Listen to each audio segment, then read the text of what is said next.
श्री स्वामी समर्थ. हाय, मी आहे सरिता उत्तरे. आज आहे माझा मिनी ब्लॉग. आज सकाळपासून खूप पाऊस पडत होता, त्यामुळे खूप कंटाळा आलेला. आणि उन्मेषला पण आज पप्पा सोडायला गेलेले त्याची शाळेला, त्यामुळे काय करू काय कळतच नव्हतं. मग सगळं आवरलं आणि म्हटलं आता जरा घेवड्याची भाजी आहे तिला उकडत ठेवावे. आता उकडायला ठेवली ती भाजी, नंतर भाजी करायची. जरा बाहेरचं वातावरण बघूया कसं आहे काय आहे. दार पण बंद ठेवले, त्यामुळे आता जरा दार उघडून बघूया काय वातावरण आहे आणि झाडाची पण काय अवस्था आहे. आज पाऊस इतका पडतोय, खूप कंटाळा आलाय. चिकचिक चिकचिक वाटते. झाडं आता पाणी पिणी सगळं छान भेटायला लागले झाडांना.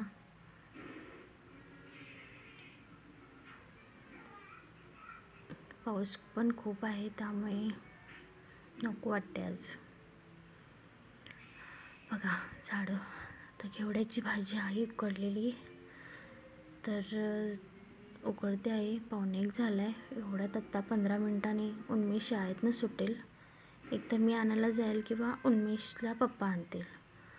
मग ही बघा, ही माझी झाडं किती टवटवी वाटतात ना, खूप छान. असं वाटते खाली जाऊन मस्तपैकी. तर आता भात आणि आमटीसाठी डाळ लावणार आहे. आम्ही दोघं असतो, त्यामुळे आम्हाला दोघांना बस होते. म्हणजे संध्याकाळपर्यंत पण आमटी जाते. ह्यांनी शक्यतो आमटी खात नाहीत. कुकर लावला आहे आता. घेवड्याची भाजी पण आता थोड्या वेळात होईल. आता पप्पाची आणि उन्मेषची वाट बघते.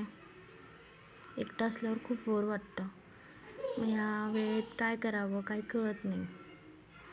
म्हणूनच म्हटलं आता आपण मिनी ब्लॉग चालू करूया.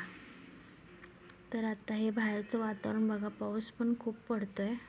कुकर तसा झाला आहे आणि घेवड्याची भाजी पण उकडून ठेवली आहे. उन्मेष पण आला आहे. उन्मेषच्या पप्पाने त्याला आणलं, भिजून आलं आहे. नाटकी बघा त्याची कसं हे करतो आहे.